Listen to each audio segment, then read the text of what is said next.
For a guy named Dolittle, he sure does try to do too much. Well, hello there, soulmates, and welcome back to another unfortunate case of movie. My name's Soulkeeper, and with me is Astrid. And we just watched Dolittle with Robert Downey Jr. Yes. Oh my God. This movie was a little promising at first. Kind of, but... Yeah, I had hopes that it would turn out to be okay. I thought it was going to be fun, at least. You see, I predicted it was going to be just awful, like the reviews said it would be. Yeah. I didn't have any misconception that this was going to be good at all. And it turned out I was right. I called it. This was certainly not the Eddie Murphy edition that I grew up loving. No, my God. The Eddie Murphy version was so much better than this. Mm-hmm. What the hell were they thinking? Good God. I don't know. They went like all kind of fairy tale with it. Fairy tale with everything but the can talk to animals bit. That part apparently was just down to paying really close attention. Are you kidding me? He just paid really close attention to the animals and learned how to speak their language. Like every scientist ever never thought of that. Right? Jane Goodall's been paying attention to the apes for a long time. She's never translated shit. Yeah, because they don't have a language. Yep. But yeah, no, because otherwise his apprentice, who's not related to him in any way and so did not inherit the ability, wouldn't have, Yeah. wouldn't have been picking up on it and like writing a dictionary by the end. And nobody should be picking up on it because it's not something anyone should be picking up on except for Dolittle. Yeah. Because it's a supernatural ability, for God's sake. Right. And then that's what makes him a good vet. He's not a good vet because he's especially adept at feeling an animal for like a broken bone or performing animal surgery. He's good at it because he can listen to them describe their symptoms. Yeah, and shockingly, that makes veterinary medicine a lot easier. Right? And I guess they kind of did finally paid a little bit of homage to that at the end from that horrible scene, but we'll get there. But, also, I feel like the dragon wasn't really telling him what was wrong. Not really. So she wasn't really giving him much to go on. So then he was just doing regular vet stuff. Mm-hmm. So, what? I don't know. It started off kind of fun, but, the scariest part was at the beginning. And it just, I don't know, it meandered. I was disappointed by the end. What did you think this movie was going to be when we first went to see it? I thought it was going to get classic Dr. Dolittle. Oh, we got none of that. Right? My God, what the hell? They turned it into an adventure movie. Right? I thought it was going to be he finds out he can talk to animals. He cures a bunch of animals because they listen to him. We'd see some fancy animals. We'd see some regular pets. I saw one commercial where he was on the ship, so I knew a boat was going to be involved, and I knew it was going to be some kind of period piece. But I didn't think it was going to be, like you were saying, a whole adventure thing.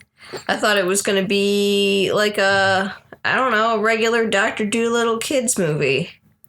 Yeah, I thought he was going to be curing a lot more animals than he did. I thought that the plot would revolve around some kind of rare animal being sick, and it somehow couldn't communicate with him, and he'd have to figure out how to do things like a regular vet for a change, instead of being able to listen to the language of these animals throughout the world, and just curing them that way. Oh. So he would finally get something that proves to be an actual challenge after all these years. Okay. Yeah, no, that's not what we got at all. Yeah, we got this weird adventure movie that tried to be part Sherlock Holmes by Guy Ritchie, it felt like. It felt like that's what they were trying to do with Robert Downey Jr. here. Because his character felt like it was just as eccentric as Sherlock Holmes was. Mm-hmm. Except that they had Robert Downey Jr. do, I guess, what's supposed to be a Welsh accent. Yeah. Sometimes it sounded kind of Scottish, to be honest. Yeah, I thought he did sounded like he was doing a Sean Connery impression. But apparently, he's supposed to be a Welshman in this. And honestly, it's not the greatest accent. It's not. Because he sounds like he's talking with a mouthful of mush half the time. He never really speaks up. He's always muttering. He's not even looking at the camera half the time that he's talking. I know. I couldn't understand half of what he said, legit. Right. What the hell is with these movies that we go to see where I can't understand them? I don't know. I haven't had that hard of a time understanding a movie in the theaters since that oil rig movie. I mean, since Cats. Well, yeah, that one was hard too. See, Cats was hard to understand for a different reason because these people were trying to sing all over the place and they were blending their consonants and you couldn't make out hardly any of the words that came out of their mouths. Mm-hmm. Meanwhile, we got Robert Downey Jr. here talking like he's got a mouthful of shit. Ouch. And good Lord, this is a professional movie, man. Talk like it. You're a professional actor. You're Iron Man. Just because it's a kid's movie doesn't mean you can slack. You've earned more money than literally anybody in Hollywood and after these last 10 years of being Iron Man. Dude, pick up your game, you lazy bastard. Jesus. Jesus is right. You're gonna knock him off the wagon with your talk. Good, he might as well start drinking if this is the kind of crap he's gonna put out. That's horrible. Stop acting and start drinking if you're gonna do this, Robert Downey Jr. He's getting too old to be Iron Man. He wants a nice fluffy kid's franchise. He's not too old to be Iron Man. He's too old to be talking like he's got a mouthful of crayons. Oh, it's crayons now? I mean, pick your poison. Yeah. Whatever the case is, this dude is a seasoned actor talking like an amateur. Jesus Christ. Yeah, it was very high school theater production accent. Yeah, it was embarrassing to watch. And I guess we're seeing now into what this movie actually was. It was just a mess trying to understand Robert Downey Jr. And sometimes I could understand him because I'm not bad at picking up on accents. I'm just bad at picking up what people say when they don't talk clearly.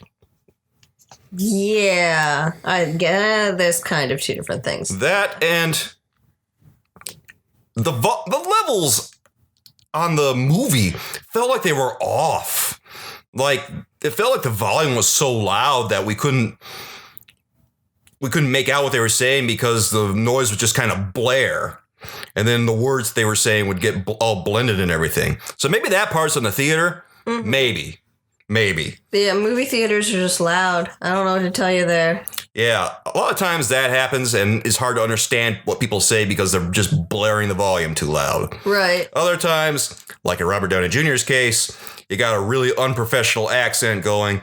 Jesus Christ, I wish he would have just talked normally if that's how he's going to talk. Because he's just muttering all of his words. He's blending everything. It's worse than listening to Jeff Bridges trying to do a Rooster Cogburn. Oh, damn. Them's fighting words. I could understand Rooster Cogburn at least. Not Robert Downey Jr. here. Mm-hmm. Yeah, that's how bad it was. Is being British even essential to the Dr. Dolittle character? I'm not sure that being British was even all that important. For the kind of movie that this was, he didn't have to go all method with it and everything. He could have just talked like a normal dude. He could have just used his normal voice. Yeah. No one would have cared. No one would have cared. It was, and also, like, if you're gonna, like, I feel like all the rest of the cast was actually British. Why did they pick Robert Downey Jr.? Because I guess they just wanted his brand of eccentricity. Oh, yeah. Unfortunately, his brand of eccentricity means putting some kind of mush in his mouth before he decides to start talking. Yeah, I'm not even convinced. Well, yeah, I guess it was all him, but I don't know. Why wasn't he looking at the camera for, like, most of his lines? It drove me nuts. Traditionally, you're not supposed to look at the camera directly, but I know what you mean. But, like, he wasn't facing the camera at all. Yeah, I know. He wasn't facing the camera at all, and people don't pay to see the back of your head. People pay to see your face, Robert Downey Jr. Facial expression while you're talking. Actually, this wasn't even really Robert Downey Jr.'s fault. It's the fault of the cameraman or the director for not telling Robert Downey Jr. to face the damn camera. Yeah. Okay, Robert Downey Jr., listen here, bud. You're doing great, but this time, can you just twist your blocking around a little bit so you actually face the camera. We're making a movie here. We're not checking you for lice. Right? This isn't an audible recording. Good Lord. I want to see your face. And, I want to just talk a little bit about why the vet was going to help the queen in this movie. Okay. Why the hell was the vet going to help the queen? I am so frustrated by this. The whole movie, I'm just watching this, trying my best to enjoy it, and I have that thought in the back of my head. There's that little voice just screaming, "He's the vet!" I guess because the actual doctor was poisoning her and also bleeding her to death. But then why wouldn't you get another doctor? Why would you get the vet? There's only one doctor in London and he's a quack. So they went to the vet, who was also kind of a quack. Ugh. Literally, a quack. He quacks at the dock. Oh, yeah, that was kind of a fun change in this. Because in the other Dr. Dolittle movies that I've seen, he, probably, I have seen more than one. But he talks to the animals and they, talk back to him. But he's just talking in English. In this one, he actually speaks their language. Yeah, yes. He was talking animal noises at them. Like, a lot of the time was Robert Downey Jr. making animal noises. And it was kind of hilarious. You see, I don't mind that. I thought that was funny. That was a good call. Credit where credit is due. Yeah.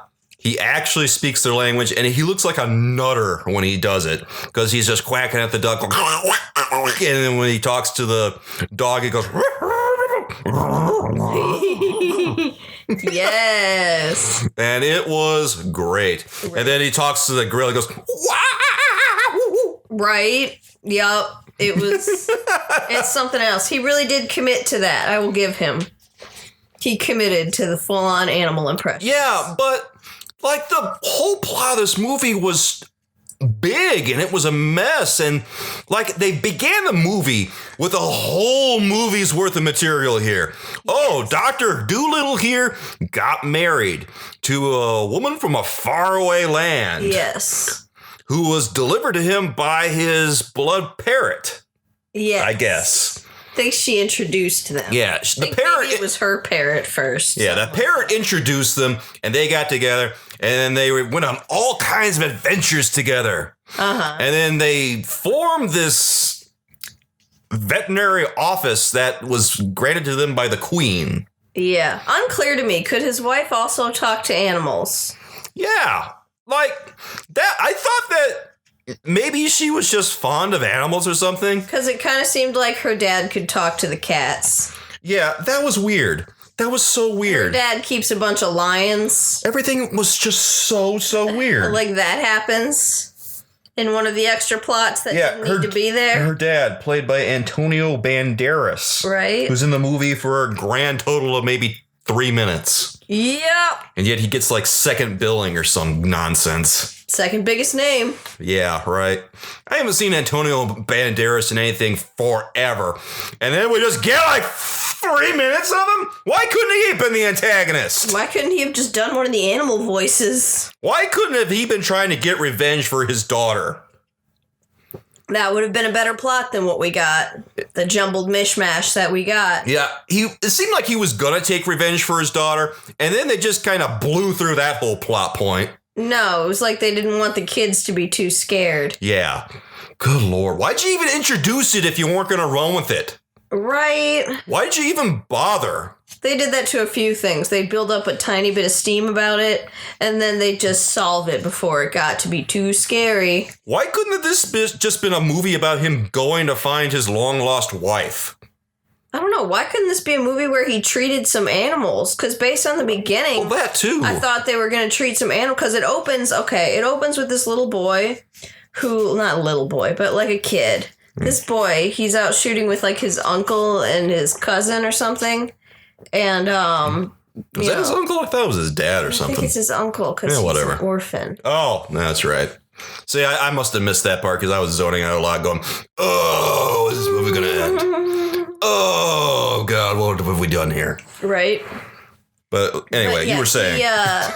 So he like tries to they're out hunting and he's trying to intentionally miss the like ducks or birds that they're hunting. Yeah, he shoots this squirrel. It's adorable. He just like misses on purpose because his uncle keeps pressuring him. Now fire, fire, fire. Right. Pull the trigger. You can't miss everything all day long. Right. And so he hits this squirrel. And like honestly, this was the most dramatic part of the movie here. Like this definitely the most intense, like kind of scary because they do some real close-ups of this squirrel like basically dying of a gunshot wound. Oh God, the poor squirrel. Right, he's like gasping for breath. He's like, tell my mom I love her. Like, it got real intense. And so then he's going to find Dr. Dolittle, like, you need to treat this squirrel. So you're thinking, and then, Dr. Dolittle has like a whole surgery in his room and like the animals are his helpers. They're like handing him celery instead of scalpels. Yeah, because the poor goose doesn't understand what things are. Mm-hmm. It has no knowledge of objects or anything. No. So like a very promising, strong beginning. And then nothing after that. We treat very few animals in this movie. Yeah, after his wife died, apparently Dolittle became a recluse. And when we finally see him after the teenager enters the property with the squirrel and everything, he's caught in a net because there's a trap laid for any intruders. Yeah, booby traps. Yeah. We finally see Dr. Dolittle, and he is just the biggest hermit you would ever see in your life. He looks like a mountain man who's never cut his hair. Yeah, he's got the long matted hair. It's all dreadlocks, and his beard is going everywhere. Mm-hmm. He hasn't communicated with humans in years.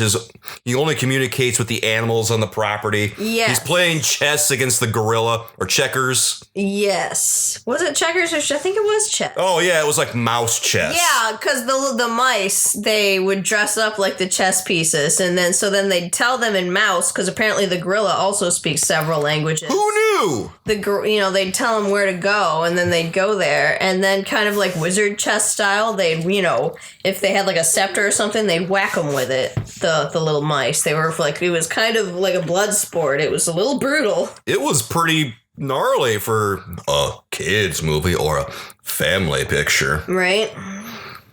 But that's the way it was going, and I felt like we could have made a whole movie out of like Dr. Dolittle getting back into his groove, getting out of his depression. Yes, and yeah, based on the way that the beginning went, that's the kind of movie I thought we were getting. And boy, did we not get that at all. No, it went all over the place. It moved too fast and it went all over the place. I don't even know how to describe how Dr. Dolittle, apparently all he needed was just to groom himself and whoop, out of my depression now, all is well. Yeah, he got Cinderella. The animals helped him. Yeah, like the parrot would come up and clip his hair and stuff. Oh, God, the animals just pinned him down, gave him some gas to knock him out, and they groomed him back to his former self. I forgot they gave him gas. Yeah, they gave him some anesthetic. Right. That was hilarious. Yeah, because they were treating him like a patient. Yes, they absolutely did. Also, they were dressing him in the other day, too. That was his normal routine was to get Cinderella dressed. Yeah. The birds would help him put on his coat and all that good stuff. Mm-hmm. Some real animal servitude going on his sanctuary. I don't know how he got these animals to be so devoted to him. I guess because he cured them all and no one else could do it or something. He Florence Nightingale'd them. Yes, and now they're all living happily on his property. And they want him to go and serve the queen because even the animals are nationalists. Yeah. It's more of a case of they're going to lose the property if she dies. Yeah. Because it's under the queen's name, like for her life. They've got this property. Yeah, and then Dolittle says, well, that's the last time we have the monkeys review the paperwork.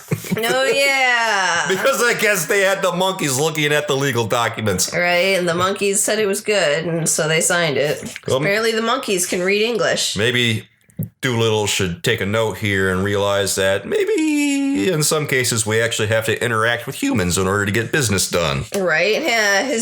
On his boat that he's got, the little captain's quarters area, got a sign on the front that says no humans allowed, which is a little funny when they show him storming into it, breaking his own rule.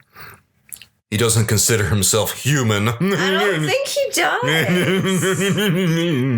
Looking like Noah's Ark floating down the English Channel with like a giraffe and a polar bear on board. Why was there a polar bear? I have no idea. What did he help that one with? They found the polar bear during his wife and him's adventure or something. He gave it a hat and it followed him around. It was, I think, really that simple. The polar bear was too cold. Is that even a thing? I mean, I'm sure they get cold, but... But they're built for Arctic weather. They're not going to wear hats. Oh, God, this is such a... And yeah, he's going to have a bad time in England. I mean, it's not the warmest place in the world, but it's certainly warmer than the Arctic. Yeah. It's not exactly the most polar bear friendly environment, eh? I did like how they had him. They had the polar bear do the... Okay, so polar bears do this, like, walk where they only use their back legs, and then there's kind of, like, their chest and their neck on the ground, and their front legs are kind of facing backwards behind. They walk forward like that, and it's funny looking. And they had the polar bear doing that in this movie. Like what they do when they're going down through the snow. Even though he wasn't in the snow, they just had him walking like that. It was funny. That's pointless, but funny. I chuckled. It's funny, I guess. Maybe you guess. I guess. Fuddy-duddy. If I have to laugh at something, I guess it might as well be that. Mm-hmm. I was really bothered by how much the movie focused on the kid, the teenager from the beginning of the movie. I thought that kid would just be like a throwaway character or something. Well, it's a kid's movie. A lot of the movies now that are kids' movies will have a kid in it so that the kids have someone that they identify with. You know, I guess it's just that I remember watching movies when I was a kid. I don't remember fawning over there being a kid in the movie all the time. It didn't always have to be a kid. It didn't always have to be a kid, but... In this case, I don't think there really needed to be the kid. I think Dolittle would have been fine on his own. Mm-hmm. There really, honestly, didn't need to be one. And if there's going to be one, there should have been more of him being... Because he's calling himself an apprentice. But Dolittle's not really teaching him much. He's not doing anything. Cleaning the ship deck, and then the kid learns animal all on his own. Like, Dr. Dolittle doesn't teach him any of that, and he doesn't really teach him surgery. An apprentice to what? He's not teaching him any valuable medical skills or anything. Yeah. He's just talking to animals the whole damn thing and looking for stuff. Yep. They're on a big scavenger hunt. There's no apprenticeship. It's a good way to describe this movie. Yeah. It's a long scavenger hunt. Yeah. A scavenger hunt with a map provided by his wife? Yeah, okay. So the queen is sick. She's being poisoned with belladonna. Mm-hmm. And so instead of just doing whatever, like, regular, actual, I don't know, antidote sort of situation that you might try to do, since it's a real plant that's a real poison, they've got to go and get this magical item called the Eden fruit, was it? I guess it's supposed to be a tree from the Garden of Eden or something like that. So they got to get this fruit, and it's gonna, I don't know, cure everything. Cures everybody of everything. One drop from this, because you just squeeze it like a lemon, I guess. Yes. So you squeeze it, juice drops in, you're good. Yeah, so they've got to get this, and so then you're like, okay, straightforward adventure, but no, first they've got to get the map. And to get the map, that's when they've got to go to his wife's, like, father's land. Like, how did he know that his father-in-law even had the map? Did he send him a note or something? I guess it was the only thing that they found of hers in the shipwreck. But he assumed that his father-in-law would just have it? Oh, well, I mean, his father-in-law has a whole kingdom, so he probably is the one that was in charge of the search party. Whatever, I guess. I don't know. That's not where I'm going to nitpick this movie. You know what? I will. Because it's stupid. It's a stupid plot point in a stupid movie. Mm-hmm. They should have tried harder. I don't care if it's a kid's movie. Doesn't mean... Why'd you put kids movie in quotes? It's definitely a kid's movie. Because he reached into a dragon's ass. Yeah, that happens. I'm sorry, but as soon as you reach into a dragon's butthole, as soon as you start fisting, it is no longer a kid's movie. That is... actually a fair point. God damn it. I'll crawl out of this argument. That's right. You're not going to win on this hill. This is my hill. This is my hill. That's not kids' content. I can't believe they did that. Fister Dolittle, thank you. That's Doctor. Not anymore. No. You lose your medical credentials for that. I'm pretty sure we just saw the first man on dragon sex scene in a kids movie ever. That was fucked. Yeah, I got nothing. You're right. Good Lord. You're right. Good Lord. It was bad. It was twisted. It was. And the dragons, like, you kept getting dragon reaction faces. Ooh, which was weird. You switch from the guy doing it to the guy getting it. It was pornographic. What the fuck? So, yeah. I don't know how he expected his father-in-law to have the map. But intuition, I guess. He just went there. They went and got the map. All was well. Yep. I was really surprised how quick this adventure actually went. Yeah, because that was only half the adventure. And then, so then they get there, and they had, like, a little bit of conflict, right? So they get there, and, like, the dad is mad at him for, I don't know, taking his little girl. Why is he mad at Dolittle? I don't understand. He took his little girl? What do you mean he took his little girl? Every man gets mad at the man who's not good enough to marry his daughter. I don't know. That's all I got. I think it's that. Honestly, I think it's that. That's so stupid. Yes. So stupid. Yes. So he's, like, got him in a dungeon. He's, like, gonna execute him for it. Like, there was some conflict there, but then instead he just has a change of heart and lets him go. See, I think this would have been a better movie if he had just gone on a voyage to, like, find his long-lost wife after he found a clue or something. That she's still alive because they never found a body. Because this voyage that they're on is ridiculous and stupid. Then the animals could have helped him. Yes, and then he probably could have helped some animals along the way. And that would have been fine. We could have had the whole adventure theme. Sorry. Yep. I just accidentally swatted Astrid on her glasses. Yep, I took off my glasses to get rid of a spot on them, and he swatted them like they don't even exist. I swatted them like someone should have swatted this script aside. Yeah, that's fair. Good Lord. Yeah, I would have felt so much better about this movie if they just gone a completely different direction, like finding his long-lost wife, or... If it had just been a different movie, it would have been so much better. If he cured a bunch of animals like the Eddie Murphy version. Mm-hmm. I can't believe I'm sitting here saying the Eddie Murphy version was vastly superior. Oh, it but was. Here we are. It was. Don't you insult that? I'm not insulting it. I'm not saying like the Eddie Murphy version is like awesome or anything. It was pretty good. It's entertaining though. Yes. It's a better movie than this was. There was even still a butt stuff joke in it. Yeah, and it was made 21 years ago. About. And it had the good sense not to make the butt stuff joke the climax of the movie. Good Lord. I can't believe that was the climax. That was the climax. She climax. Movie climax. It was just a bunch of uncomfortable climaxes. It was very strange. Like, really, this is how we're going to resolve the movie. We're just going to get rid of Michael Sheen's character. Brought him in as the antagonist. And he barely does anything. Why did you introduce him just to really not really do anything with him? You just throw him down in a hole after like 2 seconds. He poisoned the queen. He chased Dr. Dolittle for a bit, but he wasn't the one who caught him. It was the dad. And so then he chased him some more. I think he sank his boat. Yeah, that's about the worst thing he did was he fired a bunch of cannonballs at Dr. Dolittle's boat and then sunk it. And then his father-in-law gave him another boat, which... Okay, that was... Again, where you had conflict, you solved it too soon. Yeah, you took all that conflict. The guy literally tried to feed him to a tiger. Oh, yeah, he did! A tiger who was mad at Dr. Dolittle because Dr. Dolittle used to treat the tiger, but then he left.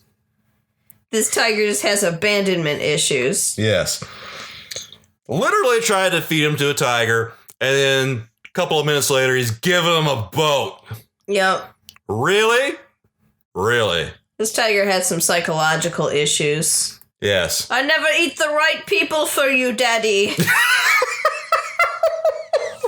Well, now I will, right. Daddy. It was movie about Dr. Dolittle trying to treat the tiger. Right? Being like he could have said, because you know how you get like pet psychiatrists? Yes. Like how that's a thing, pet psychologist, pet therapist. He could have set up as that, and it could have been like modern, right? Because everybody be like, oh, those quacks who take their dogs to dog psychologists.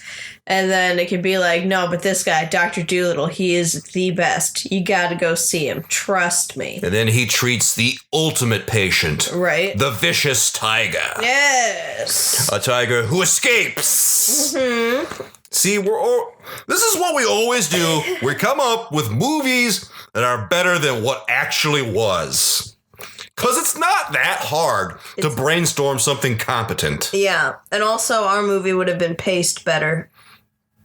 You could have just chopped off like any part of this movie and the movie would have been paced better for it. Yeah, you needed to chop off at least one of those plot points. Could have just chopped off the whole Pirate Island bit and gone straight to the tree and it would have been better paced. Right? Because you had Apprentice Kid, you had who's mourning his wife, you had the Queen is being poisoned, you had the father-in-law plot, and you had the dragon plot. Yep. Like, that was too much. And no, the poisoning guy goes into with that. So, but yeah, that was like 5 different plots. That's too many. It was a lot of plot to fit into, 90 minutes? Yeah, it didn't. 90 minutes. And it wasn't that long of a movie. And the plots barely got resolved before they have to move on to the next one. Right. It didn't give any time to breathe. And why are they going on about his wife at the beginning of the movie without actually giving us any context for what their relationship was? Mm-hmm. It's kind of hard to feel for Dr. Dolittle when he's got this whole relationship that we know nothing about. Right. You just kind of see like line drawing version in the beginning. Like those beginning credits where they kind of set the tone for the movie. They do like this half-ass storybook illustration that's kind of part illustration, part cartoon. Mm-hmm. And then we're just supposed to look at that and feel for the guy. Yeah. We don't know how long they've been together. We don't know where they met. And they talk about how many adventures they've been on, and why couldn't we sing the adventures? Right. If you're going to introduce that about the wife or whatever, I feel like that was going to be a movie about his long-lost wife. That's what I felt like the movie was going to be about when I saw that. Mm-hmm.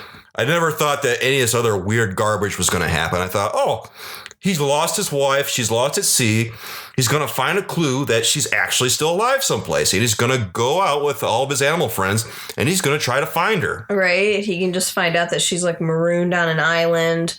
One of the like seabirds passes the message and it goes along the animal chain and gets back to Dr. Dolittle. And so then he's got to go find her. Yeah, and then he encounters all kinds of trials and tribulations along the way. Like the Odyssey. Yeah. Yeah. That would have been better. See? We're doing it again. Yeah. Good Lord. I'd watch that. What are they doing in Hollywood that they're coming up with stuff that sucks this bad? And we're sitting here, just a couple of dopes on a microphone, coming up with stuff that's better than what they came up with. I don't know, but here we are. Here we are. They don't deserve their jobs. No. They get paid too much. There were some funny moments in this movie, though. Obviously, I liked the dog character. Was that Tom Holland? Yeah, that was Tom Holland and Little Spider-Man. Yeah, Little Spider-Man. He was fun. So when he's got to stay behind and guard the Queen for this adventure, right? And so he's like, okay, I'll set the perimeter. And he starts butt scooting around the room. That was pretty funny. Yeah. I won't argue that. That was funny. That was adorable. That was... He's marking his territory. Poor pup. He's doing his best. Is he marking his territory or does he just have a little dingle there? He moved a little of both. He's a little shaggy. Got his winter coat. Yeah, it happens. Poor pupper. The plushest carpet he'll ever scratch his butt on. Oh, I bet that felt heavenly. Ooh, velvety. Only the finest carpeting for my bum bum. Yeah. I kind of liked that while they were out on their adventure, that Dolittle had this contraption on his boat where he could attach a harness to a whale. Like the incredible foresight here to have an actual harness that he could put on a whale. Yeah, okay. To make the boat go super fast. Because he had to put on that, like, dive suit to make it happen, too. Yeah, he had the dive suit for one. And then was it the polar bear would dive off? It looked like he made that dive suit. It did, because it was the 1800s. It looked like he made the dive suit, and then he had this jury-rigged instrument and horn or something that he used to imitate a whale call. Oh yeah, he'd put that in the water and he would make a whale call, and then the whale would come, like whoever was available, I guess, to... And then he had the actual harness to harness the power and speed of the whale. Yes. And meanwhile, I'm just looking at this going, this is like the bat shark repellent in Batman the movie. Yes. This is what this is. I mean, this is a little more specified than that. This is a very oddly well equipped. For somebody who doesn't have a side, like, plot point that he's an inventor, he was oddly well equipped. Like, I didn't know that Dr. Dolittle was so damn handy that he could make a diving suit and make a whale harness and invent some kind of contraption to communicate with whales with a horn and a fiddle, I guess. And then he's got the knowledge, the sea knowledge, that he's able to encounter this specific whale out in the middle of the ocean like this. Yes, he also speaks all the languages, the whale language and stuff. Goes down there, and then they would, like, attach the harness, and then he's pulling it. Then the guy was like, oh no, he's getting away. It looks like he's being pulled by a whale. Oh, goodness, how on earth did he do that? And then, like, they're still arguing, there's no way that this guy can actually talk to animals. That's absurd. And it's like... He just attached a harness to a whale. Are you seriously not a believer yet? Right? It's not like he lassoed that whale. That whale came up to the boat and swam into the harness. Like a horse getting bridled for a carriage. What more do they need? I don't know. This is like someone who says, I will not believe in God until I see him face to face. And then God comes down, shows himself, says, here I am. And the guy says, nope, still not seeing it. Yep, pretty much. And then also, I feel like that guy, that angry guy, his whole plot point could have been solved if if his whole thing is like he's been jealous of him since medical school because he says he can talk to animals. Why didn't he just pull like what this kid did and just ask him how he did it? This kid learned in what, like 3 days? And this guy couldn't learn anything from Dolittle in how long? Right. Why didn't he just pal around with him and try to make sense of what he was doing instead of being an ass? Ask him how he did it, because apparently it's not that hard. Yeah, apparently all you gotta do is listen. Right? That's what I think of that. Yeah. Gotta listen. Yeah, you listen for my farts. Jeez. That's right. Listen to that, Dolittle. Ouch. Got some harsh feelings there. I do not have nice things to say about this movie. This movie was awful. Yeah. It was awful. It was boring and pacing sucked. Yeah. Like we say, it started off well enough, but also when they come to retrieve him to go see the queen, I'm just thinking, what, is the queen's dog sick? Right. That would have made for a better plot point because he's a vet. Yeah. He's a vet. Yeah. A vet. Yeah. Keep saying it. Why is the vet helping the queen like this? Because he's the best. It doesn't make sense. Why did no one bring this up? Shouldn't that have been like step one during brainstorming the fucking plot? Right. Hey, why is the vet trying to be a doctor to the queen? Right. And then if he knows she's being poisoned, why aren't they like, okay, let's keep other people out of the room? Why are they like, just make sure she doesn't eat anything else by those people, but they can stay in the room? Ugh. Like they might, she's real sick. They might just try and put a pillow over her face. Like, you don't know. This guy's nuts. He tried to sink your boat. I'm surprised they didn't. I am really surprised that they just didn't do that. Like, they waited a really long time to even make those allegations against those people. Yeah, they did. And it's not like it was some big secret over who were the people that had something to gain if the queen dies. And you're really telling me that the octopus didn't see anything? He's just like, snitches get stitches. Yeah, okay, that kind of implies that the octopus gets threatened. Yes. Does the octopus get threatened? Does someone there actually speak octopus? Did someone there just shake their fist at the octopus? Like, what? Also, can that octopus hear people? Also, it's the 19th century here, so why is modern lingo being used like that? That's a good point. Why is there so much modern language being used in this movie that takes place in the 19th century? They did not say snitches get stitches back then. Maybe they did, but probably not. They probably didn't. Seriously doubt it. I don't know. I mean, you can't use too much historical lingo in a kid's movie or they're not going to understand it. Well, then maybe it's not worth making it. That's a harsh point. It's a harsh point, but a valid one. All right. You're entitled to that. Well, you know what? The quality of the movie just wasn't good because of it. It felt very, very stupid. I'm not sure old-timey lingo would have fixed this movie, Sulky. No, I'm not saying old-timey lingo would have fixed it. I'm just saying it's one of those things that kind of just adds on to the pile of poop that we're dealing with here. Yeah. Just a little more plop to go with the rest of it. Yeah, that's how I felt while I was watching it.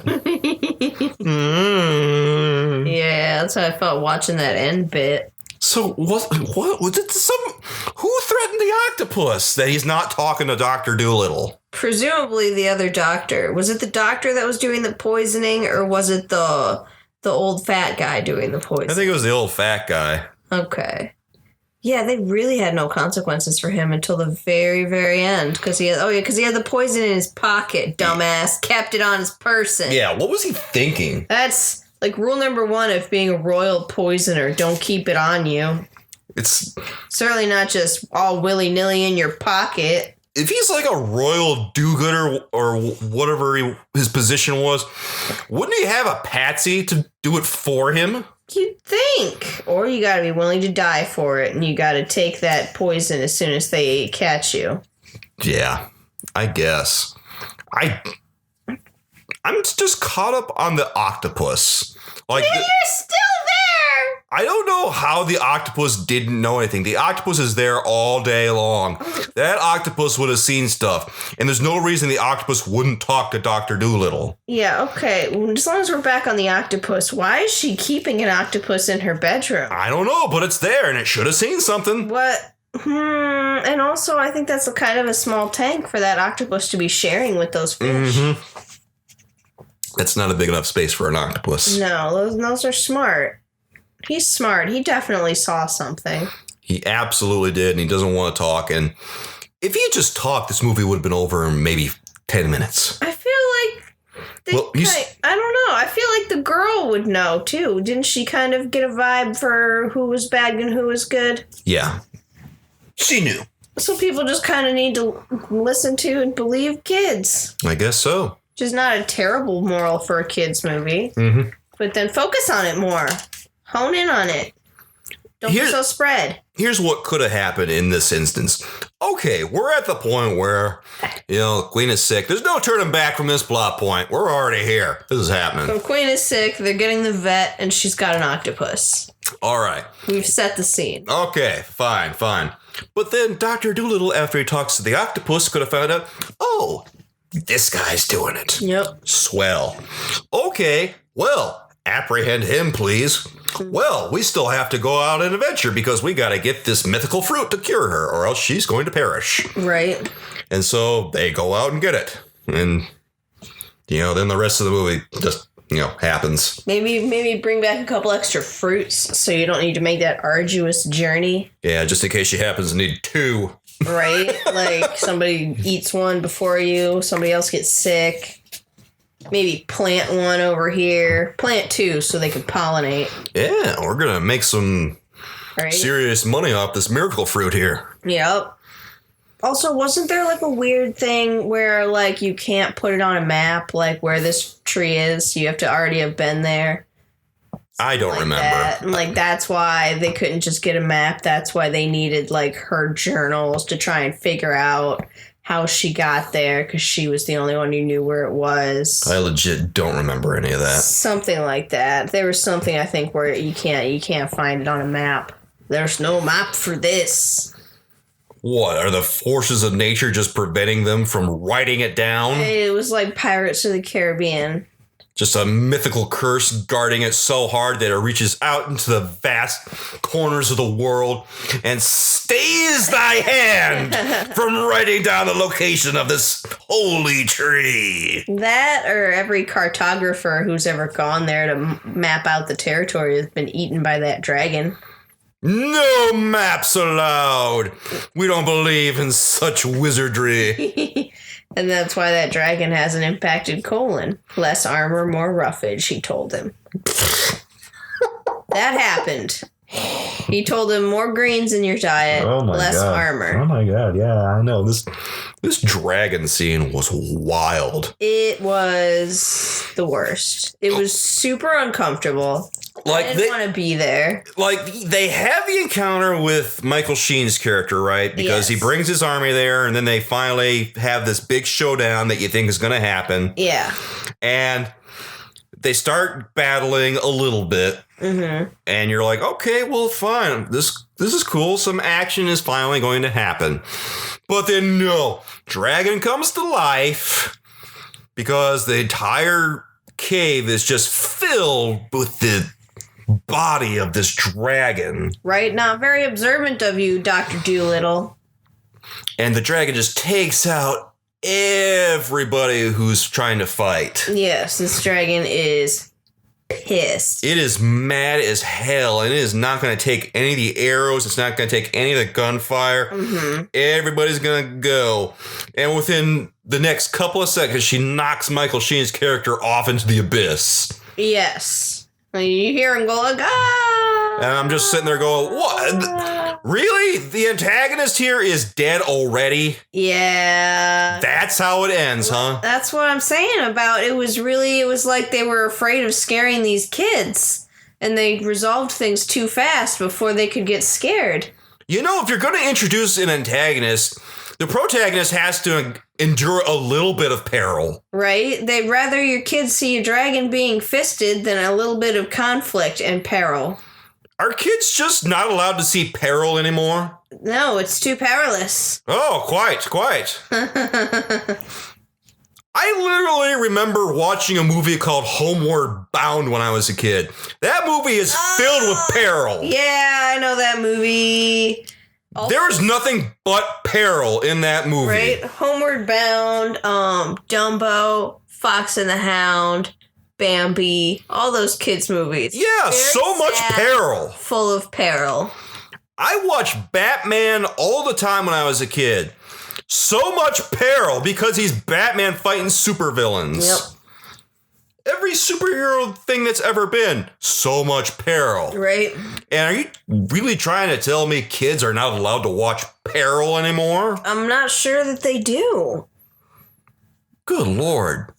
What is happening if this is what movies are going to be like? I mean, did you not notice that one of the trailers in front of this movie was like that troll thing, but the whole thing of the trolls, like the biggest conflict in there is they're trying to get rid of all music except rock music. Ooh, like, scary. Scary plot. Whatever happened to like, oh, somebody got lost or kidnapped or somebody, like regular plots. I don't know. Regular kids movie plots. God forbid. Somebody's having a fight. God forbid children get a little scared watching a movie. Yep. It just means that you'll behave better. Ugh. That's dumb. Yeah, well, I remember seeing all the trailers that were attached to this thing, and they all look stupid. Yup. Kids movies these days are not good. Ugh. Very bad. Very, very bad. Well, this is an unfortunate realization I've just had. It's very depressing. Let's try to power through it now.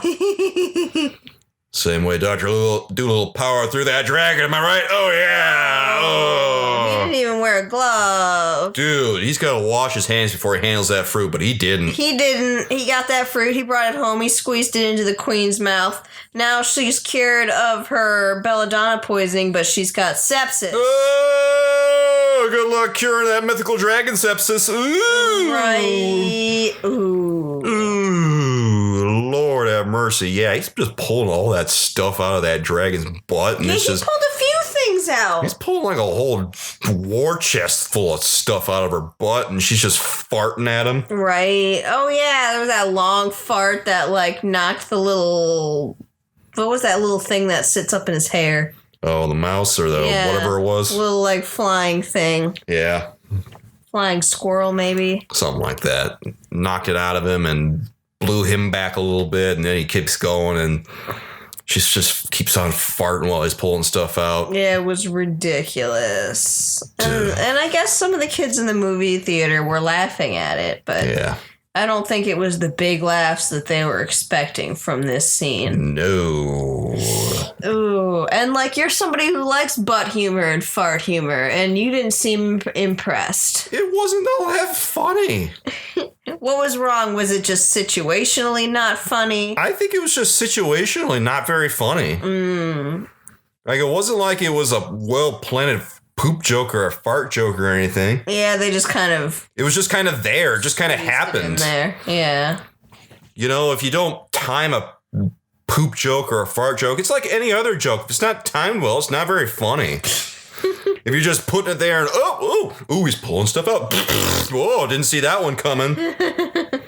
Oh, how hilarious. Poop joke connoisseur over here. Yeah.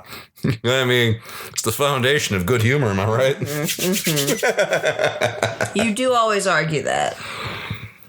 Yeah, I mean, it can play an important role in humor. Absolutely. I don't know that it's the cornerstone. Hey, poop is hilarious. Don't underestimate poop. Oh. All right. Yep. I don't want to die on this hill. Let's move on. All right. Well, I don't really have a lot more to say about this thing, except there was like an after credit scene that I thought was really stupid. Like, Michael Sheen's character apparently is still alive after all that. Because they can't show kids too much peril. Yes, apparently we can't let the guy just die in peace. Although that dragon definitely ate someone else. So. Yeah. We know the dragon ate somebody. Who are we trying to kid with all the cuts and everything? I don't know. So Michael Sheen's character, he's just laying at the bottom of this shaft, and there's a bunch of bats surrounding him, and he's trying to communicate with them, I guess, like Dr. Dolittle. Oh, yeah. And you wonder, is the evil guy finally going to learn Dr. Dolittle's trick? Is he going to be like the Moriarty to Robert Downey Jr.'s Stop Dolittle? trying to make this Sherlock Holmes. Well, too bad, because Robert Downey Jr. played pretty much the same character. He just changed the accent to something really bad. Yeah. He's going to be like Bad Moriarty. Yeah. Yeah. That's a possibility. And instead of communicating with the bats just attack him, I guess, and that's the end of that. He And might have insulted their mothers. yes. And the people behind us were like, oh, is this a Batman origin? Did you notice that? I didn't hear that. I think, were they joking, you think? I don't think so. I think they were serious. Oh, well, they're probably just stupid then. Yeah. Good Lord. I think they were serious. They were serious? Yeah. Oh my God. I think they were maybe hoping for a crossover. What? I don't What? know. What? I don't know. No, that can't be real. I mean, I heard what I heard. Yeah, I can't vouch for their intent. I didn't see their face. They were behind us. well, then humanity, I've lost all hope. I give up. Humanity is not worth saving. We'll just Give it up. throw it in the trash and start again. Burn it to the ground. Evolution! Do your job! We're done here! It's not your servant. You can't clap at it. Evolution! I demand! It's not one of those clap on, clap off lamps. I demand natural selection! Jesus. Where are you, Darwin, when I need you? Too busy banging his cousin. Ooh, banging his cousin in hell. Oh, why are they in hell? Well, that's where all the Christians say they are.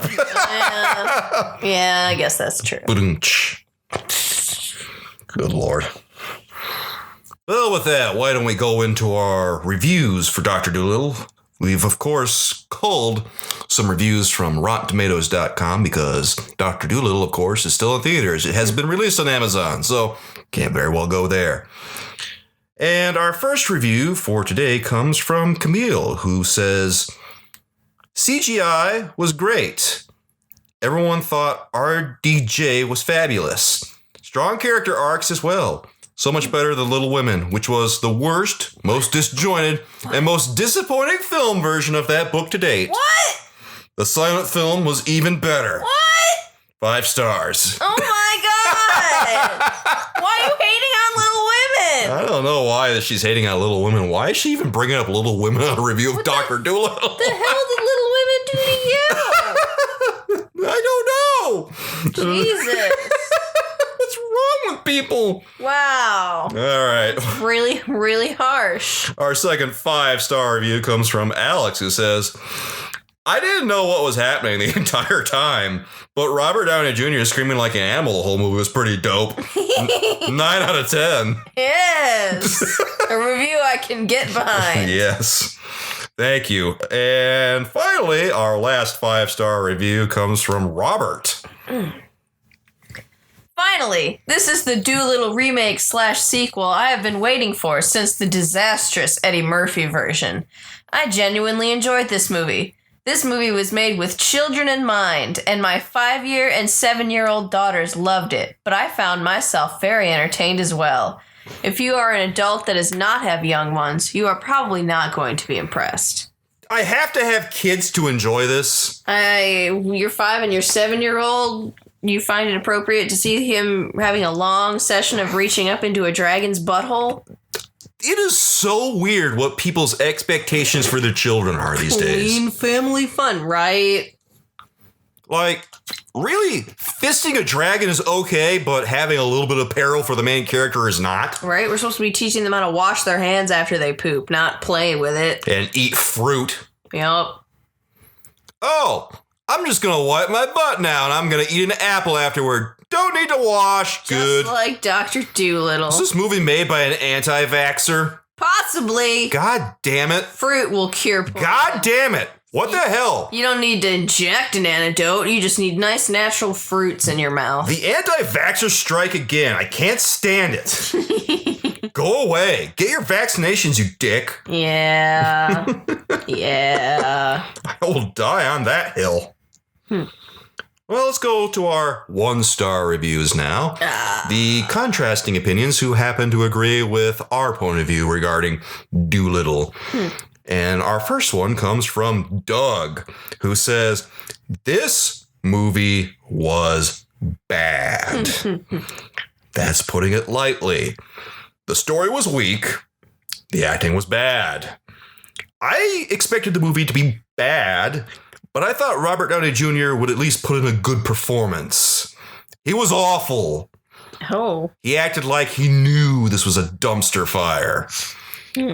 I don't know what the budget was for this movie, but the animation was terrible, and the movie wasn't even in widescreen. Hey, the animation was pretty good. There were seriously black bars on the sides like you see on your TV when you watch an older full-screen show. I didn't even notice that. Oh, God. I've loved RGJ's movies in between the Marvel stuff. I'm no Marvel fanboy. This was a definite low point for him. Ouch. Everyone involved with this movie should feel ashamed. Jeez. If you know anyone who thinks this is a good movie, you should never ask for their opinion on movies again. Ouch. You know Damn, Doug. You know what's real terrible is that people actually clapped when we were at the theater after this movie was over. Yeah, well, they had a good time with their kids. I don't care. This movie was terrible. It did not deserve a clap. No ovation was required for this movie. That's fair. It was not a quality movie. You don't clap at the end of bullshit. I mean, the family that was like sitting next to us there, I feel like this was just their dinner time. They kept having the people come in and like bring them pizza and shit. Did you notice that? People kept, I was like, why would they have pizza here? The pizza was like $10 a piece. And they just, they kept bringing it in like 3 or 4 times. They spent $40 on pizza? And the movie theater employees kept ducking in front of us to bring them more food. How rich was this family? Oh, God. I don't know, maybe they were eating to numb the pain. That's a lot of money to spend on pain numbing. Right. I'm pretty sure if you want to buy something that'll numb the pain, you can just buy a bag of Reese's and wait for the diabetes to set in. Ouch. Damn. Good Lord. All right, and our next 1-star review comes from Dragon Enema is Art? ? Somebody made a throwaway account just for this review. Clearly. And then this person says, who thought we needed to see a dragon get an enema? And that it should be the climatic conclusion to the entire film. The movie was disjointed from beginning to end, with snippets of storylines stapled together in what seemed a rushed method. Done properly, this probably should have been several movies. Thankfully, we won't have to worry about that now. Yeah. And our last 1-star review comes from Keith. There are myriad occasions throughout Dolittle in which Robert Downey's eyes seem to glaze over with apathy and boredom as he, quote, interacts with the green screen animals. There are twice as many occasions in which the audience's eyes undoubtedly do the same. Between 1967's Dr. Dolittle and 1998's Dr. Dolittle starring Eddie Murphy, and now Robert Downey Jr.'s Dolittle, this most recent version is easily the worst of the lot. 0.5 star. Yeah. Sounds about right. Yeah. At least nobody's hating on Eddie Murphy's version. No, because Eddie Murphy's version was actually funny. Right? It was funny. It was fun. Classic. I'm not going to say it's like a masterpiece or anything, but it's better than this. At least he didn't marry a seal. At least it made sense. Yeah. It's really the mark of these movies that we watch now, where we have to evaluate them on a very basic level. Like, did it make sense? Right. We went to Cats. That didn't make any sense. No, it didn't. Can we understand what the people on the screen are saying? It failed on such a basic level. Cats. Couldn't understand what they were saying because they were blending their consonants. Go see Dr. Dolittle. Can't understand what half of Robert Downey Jr. is saying because he's talking like he's just swallowed a mouthful of dog turds. Hey, gross. Yeah, that's what we're dealing with here. Could understand the animals pretty well, though. I could understand the animals, but considering the lead character here Yeah. can't talk right, well, got ourselves a problem on our hands. Right. At least half the time he was just making animal noises. Yeah. So he only missed so much. I mean, that's some kind of saving grace, I guess. I really wish that the kid in this movie had not been a part of it.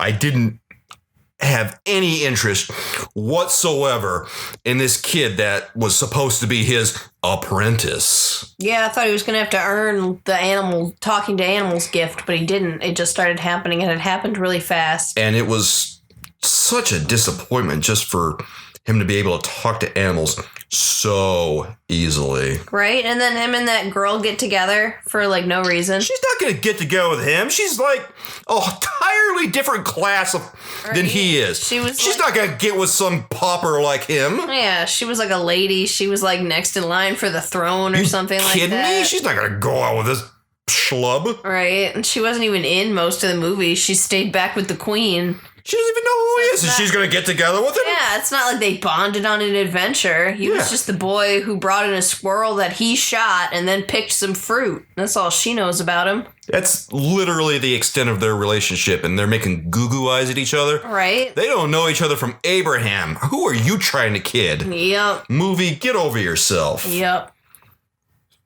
Trying to shoehorn a dumbass romance in there. Do they think kids just look at each other and don't talk to each other and then they just get together? Is that what they think kids do, or teenagers? I think that is what they think they do. Teenagers still communicate with each other.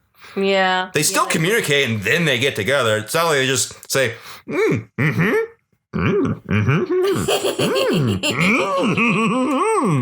Is that what they think happens? I think that's what they think happens. Oh my God. You're a boy and I'm a girl. We shall be together. That's all it takes. Heteronormativity. I'm the only girl in this movie and you're the only boy in this movie. See, we have something in common. Yes. Such stupidity. They just think they're tying off all the loose ends in this movie. Oh, they did not tie off anything. If anything, they tied the worst knot possible, and then it just came undone as the movie was closing up. Yeah, that's fair. It's like, oh God, put the bunny ears on, put the bunny ears, tie it. Oh, not the most secure knot. I know. Oh shit. Oh. You could at least get an old-fashioned square knot. They did the literal worst knot you could possibly do to tie up this movie. Knot? Yes. Yes. Like they just kind of wrapped it around a pole and hoped it would hold. Oh, that's a terrible idea. It's bad boat etiquette. Yes, that's literally all they did to tie this up. It was horrible. Yeah, it was bad. It was really bad. I was disappointed that it was so bad. And I told my grandma that we were going to see this movie, and she was disappointed for me when I told her that it was bad. And then your aunt asked about it, and I told her, no, it was horrible. Because she loves animals, and so yeah, she was also very disappointed. Like, oh no, her family was so disappointed. I think I described this as like a bowl of ass. Yes, and so then we're telling him about how the climax involves him putting his hand up a dragon's ass and like pulling out his impacted colon, mess there, and they're just like, why? Why indeed? Right. So, what did you learn from Dolittle? That at the end of the day, sometimes using your fist in your ass. Ooh, goddamn, that's a hard lesson to learn. Yeah, it is. Well, I learned that apparently vets can treat humans. Yeah, who knew? And in fact, are quite encouraged to do so as far as royals go. Mm-hmm. I learned it takes exactly one cannonball to sink an entire ship. Enlightening.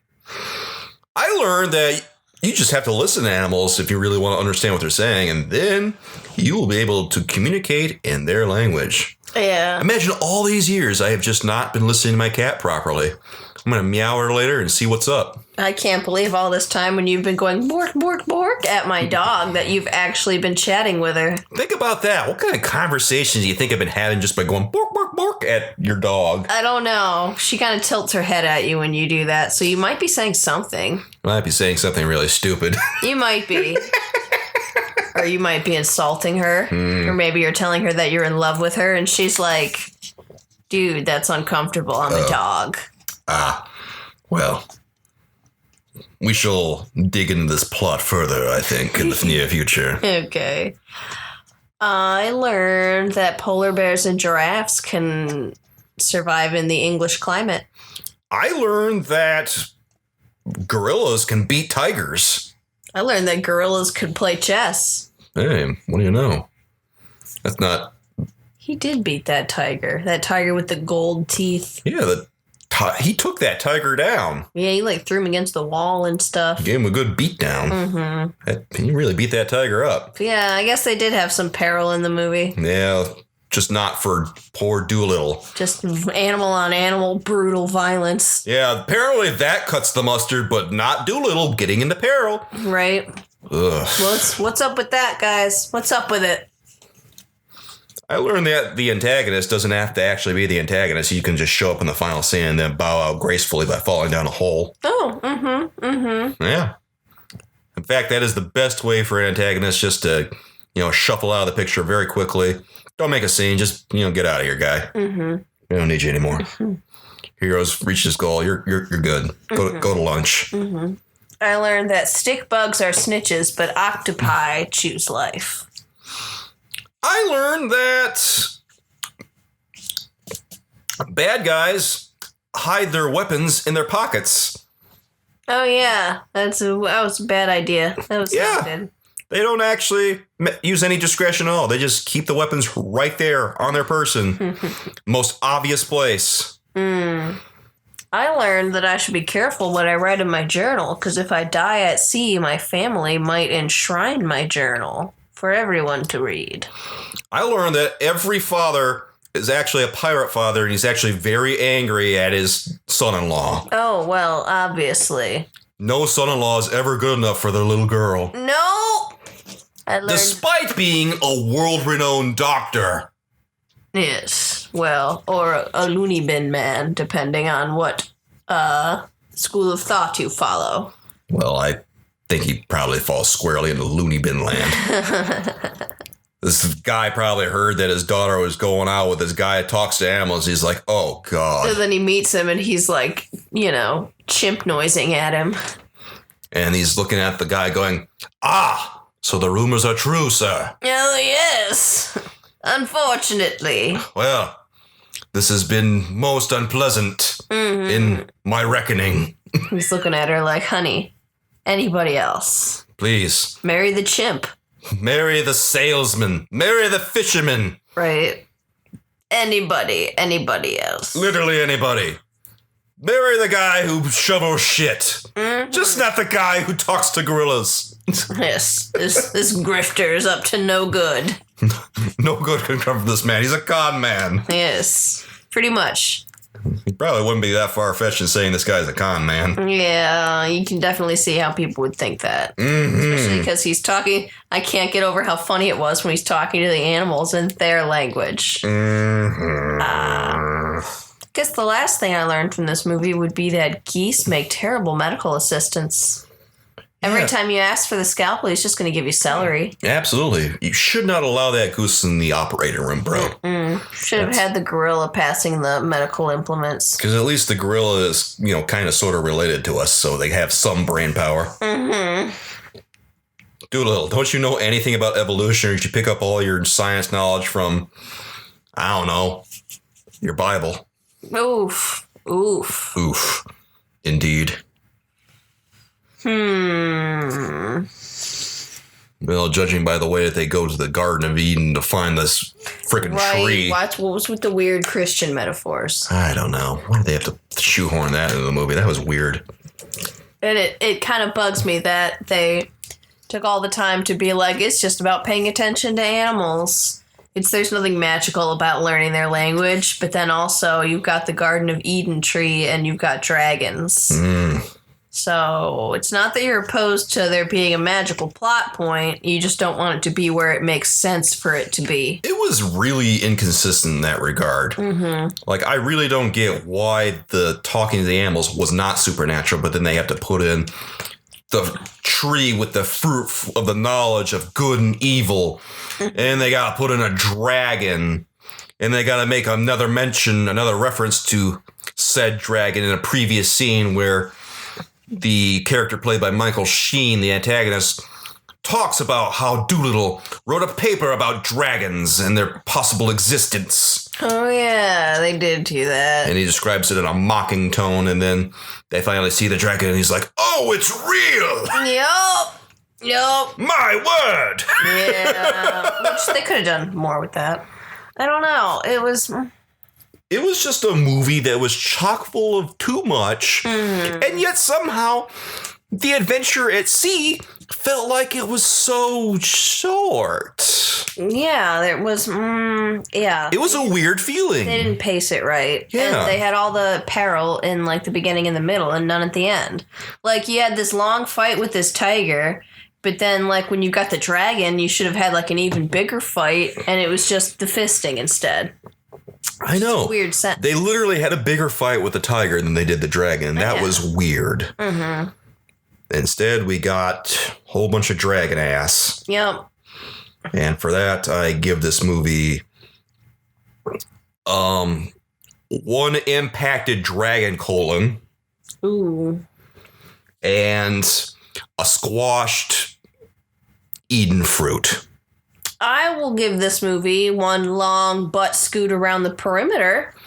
Yeah, sounds about right. And an angry octopus. Hey, it's my turn. I'm just throwing the octopus out there. And I don't know, a cannonball to sink this podcast so we never ever have to think about this movie again. Oh, I imagine we're going to be thinking about this movie for a couple of weeks at the very least. It will keep me up at night. You don't watch dragon ass and forget about it easily. Right. There's that to consider. So, yeah, I don't know that I would necessarily even recommend watching this. I mean, if you're okay with your kids seeing fisting, then go ahead and watch it. Yeah, that's the thing about this is that doesn't feel like it belongs in a kid's movie. That feels like it belongs in a movie that was made by Seth Rogen or something in like a parody of a kid's movie. Right? It belongs in American Pie, not in Dr. Dolittle.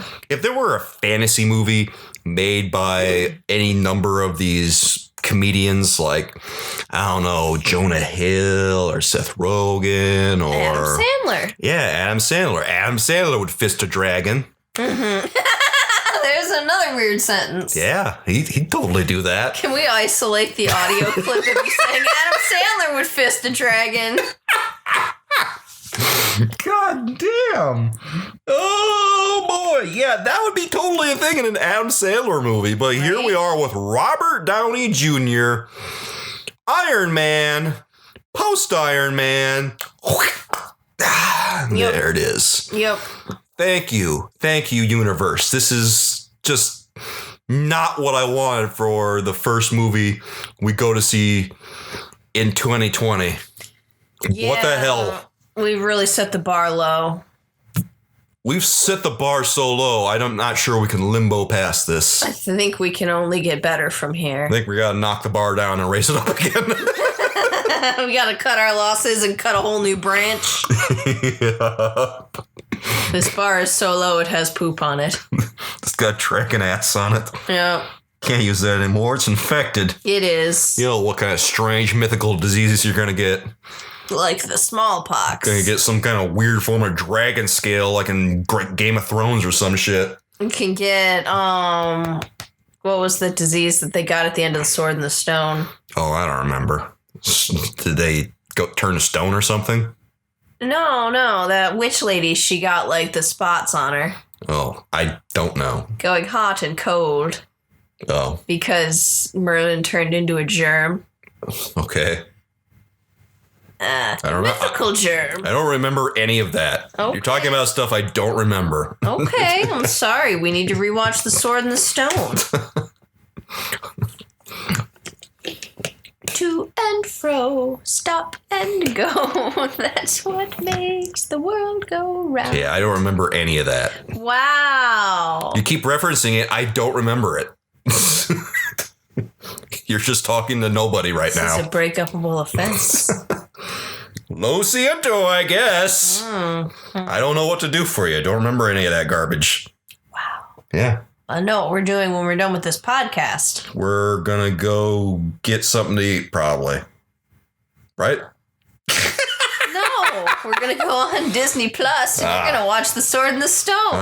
For God's sake, fine. I'll watch The Sword and the Stone and I'll suffer through it. One also has a very charming squirrel in it. Oh, yes. Well, soulmates, I believe this has been another unfortunate case of movie where we spend a night at the bad movies. Mm-hmm. And unfortunately, Dolittle is not a movie that is really worth going to see and spending money on. No. If you find it on demand or something, go ahead and watch it then. Or if you find it maybe Maybe rent it. People don't really rent things anymore, but if you see it at a Red Box, knock yourself out. Maybe if you find it on... This movie belongs is in a Red Box forever. Yeah, you should just leave. It should just be gathering dust someplace, and people should just forget about it. Yep. This is not the movie I think that Robert Downey Jr. wanted to make post Iron Man. Nope, but it's the one that he did make. It's the one he did make, and God help him. They better hope that they can revive Iron Man from the dead. Yeah, or he could just fade quietly into the past. Oh, God, right. And hope people just chop this off of his IMDb list when they talk about him. I think it would be funny if this is like the movie that just like nukes his career. Oh. Wouldn't it be awful if he did all that work on Iron Man and everything, being Iron Man for a full decade, making all that money, and then he does Dolittle, and then he just drops off the radar like Johnny Depp. Yeah, that could happen. Yeah. Poor Johnny Depp. Him and Ben Affleck can just be sad together. Oh, God. Poor Ben Affleck, too. All these guys just getting put through the ringer for things that are beyond their control a lot of the time. Except that Robert Downey Jr. produced this, and so did his wife. Right, they knew exactly what they were getting into. They pretty much made the movie they wanted to make because they put the money into it. He had some creative control over whether or not he was going to do some fisting, and he chose to do some fisting. God damn it, RDJ. What the fuck? I think we're learning something about him. I think we learned he likes to fist a little bit. I think we did. Fister Doolittle. Oh my God. That's never going to die. That's actually clever. Thank you. I like it. I might hashtag that later. Well, you might as well. And then I'll take credit for it. You can't. It's here in the podcast. I created it.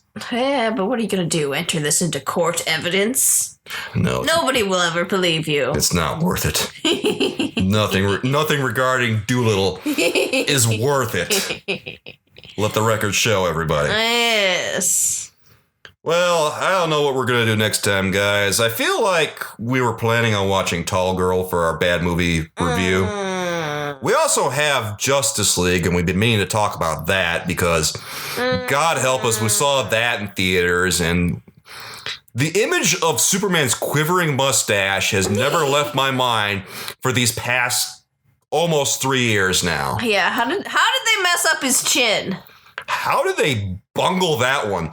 Like $30 million, and that's what they came up with. Right. Disney CGI, this was not. It really wasn't. If you gave Disney the job of making this CGI, they probably could have done it flawlessly.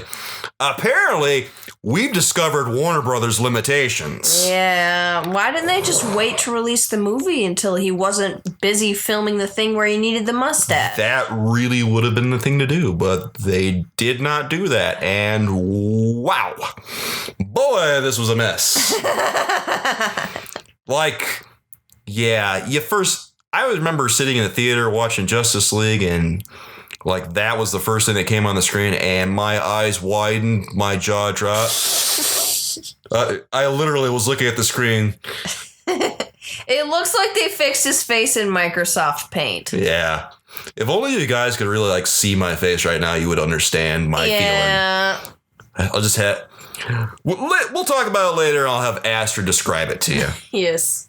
We also have another bad movies that are actually really good planned. Yes. We're probably going to do Legend with Tom Cruise and Tim Curry, I think. I was also thinking of maybe doing movie 43 for that one, because I think that movie 43 is actually a pretty good comedy. That movie does not get my vote. I don't know why not. You laughed at it. You genuinely thought it was funny too. It was funny in parts, but the whole thing wasn't funny. Yeah, right. Yeah, whatever. It wasn't funny enough to put it in the good movie category. Whatever you gotta tell yourself. So when movie 43 fists a dragon, it's excellent cinema. Yeah, like fisting a dragon would be something that movie 43 would do. Instead, apparently, it's kids' movie material. Whatever, guys. Whatever. Hollywood is so full of shit. And so is that dragon. Yeah. Oh, you can see yourself out. I believe that this is a good point to wrap things up. So, soulmates, thanks for listening. We'll be back next time, and I hope you really enjoy this one. Because we didn't. Yeah, so... We watched it, so you won't have to. Indeed, exactly. And again, wait for Dolittle to come out before you actually see it. Don't go to the theaters and watch this one. It's not fun enough to bother. At least Cats, we could say, yeah, go. It's like a cultural milestone. It's fun. Cultural milestone, this is not. Don't waste your time. No. Wait for it. All right. With that, guys, I'll see you later. With love from us to you. Bye-bye. Bye.